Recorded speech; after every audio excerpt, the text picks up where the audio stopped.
Berlin muss ja bekanntermaßen den Gürtel enger schneiden und das gilt jetzt nicht nur für die Bundesregierung, sondern auch für die Hauptstadt selbst. Und so verhängt der Berliner Senat einen strikten Sparkurs. Lehrpersonal etwa soll seine Reisekosten für Klassenfahrten künftig mal schön selber zahlen. Und ob am Kudamm wie hinter mir in diesem Jahr dann auch die Weihnachtsbeleuchtung funkelt, ist noch völlig offen. Mal wieder die Finanzierung dieser Lichterketten und Installationen steht aber in diesem Jahr wohl besonders auf der Kippe. Noch ist gar nicht klar, wie man das machen will. Perdita Heise über dieses Weihnachts- und Adventsfest, was zum Trauerspiel zu werden droht.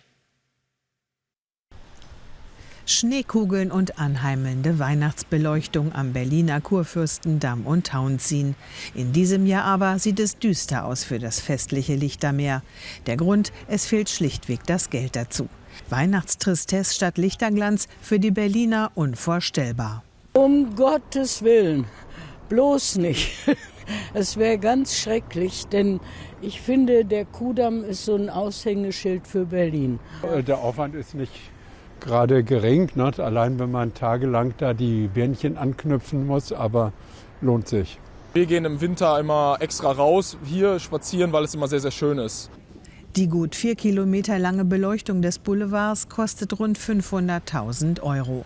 Aus dem Berliner Senat heißt es, große Sprünge wie der 100.000 € Zuschuss im vergangenen Jahr seien diesmal nicht drin. Zwar beteiligen sich die Geschäfte entlang des Kudamms an den Kosten, doch laut AG City sind einige der Großspender, etwa aus der Immobilienbranche, inzwischen insolvent. Dabei sei die Beleuchtung doch allen eine Herzensangelegenheit.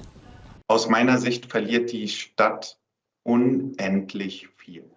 Die aktuelle Nachrichtenlage macht eigentlich eine Weihnachtsbeleuchtung wahnsinnig wichtig, weil sie ist ein Zeichen der Hoffnung und Zuversicht. Mal abgesehen davon ist die Weihnachtsbeleuchtung ein wichtiger Wirtschaftsfaktor für die Stadt.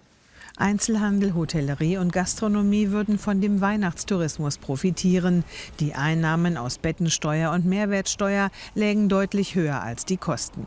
Doch nicht nur hier will die Hauptstadt sparen, auch bei Klassenfahrten. Hier sollen Lehrerinnen und Lehrer ihre Reisekosten künftig selber tragen. Dabei sei das, so protestieren die, kein Privatvergnügen.